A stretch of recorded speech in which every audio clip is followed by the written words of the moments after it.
V Ljudskem vrtu potekal štajerski derbi med domačim Mariborom in Zavrčom. Obe ekipi sta v tej sezoni v izjemni formi.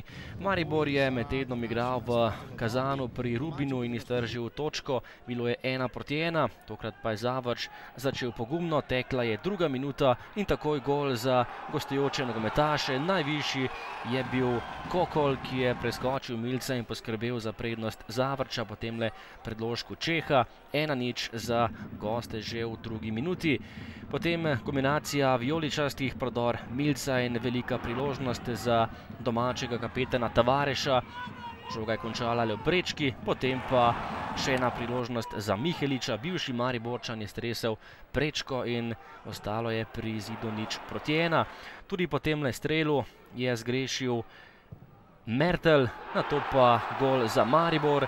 Zadetek Vilerja, ki je izvajal prosti strel, premagal je Finka, ki je žogo le preusmeril v mrežo. Končalo se je z 1:1, potem le izjemno dobro izvedenem prostem udarcu Vilerja.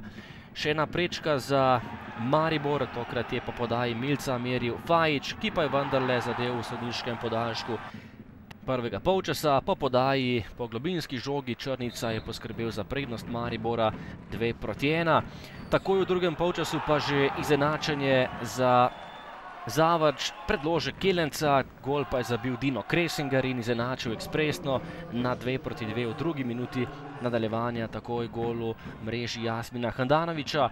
Potem pritisk Maribora, najprej strelil daleč, takole je meril Črnic, njegov strel pa je končal mimo gostujočih vrat.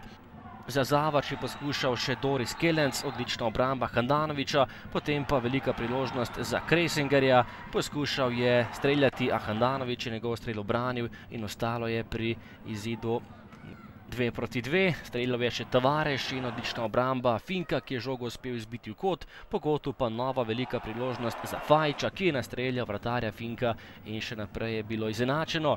Tokrat je odaleč meril še Cvijanović in nastreljal gostujoče branilce, potem pa velika priložnost za Kelenca, ki je premagal Handanovića in v 76. minuti popeljal Zavrč do nove prednosti, tokrat 2:3. Tekmo sta obe ekipi končali samo z 10 nogometaši, ob koncu prvega dela je bil izključen Mariborčan, v drugem delu pa še Golubar za izenačenje moči na igrišču. Najprej je mimo gola meril Tavareš, potem priložnost Zavrča v zadnji minuti in takole je zadel Matjašič, ki je s pomočjo prečke odločil zmagovalca in povišal prednost Zavrča na 4:2. Ampak Maribor se ni predal in v sodniškem podaljšku tekme je zabil še en gol kapetan Tavareš, tokrat je meril daleč.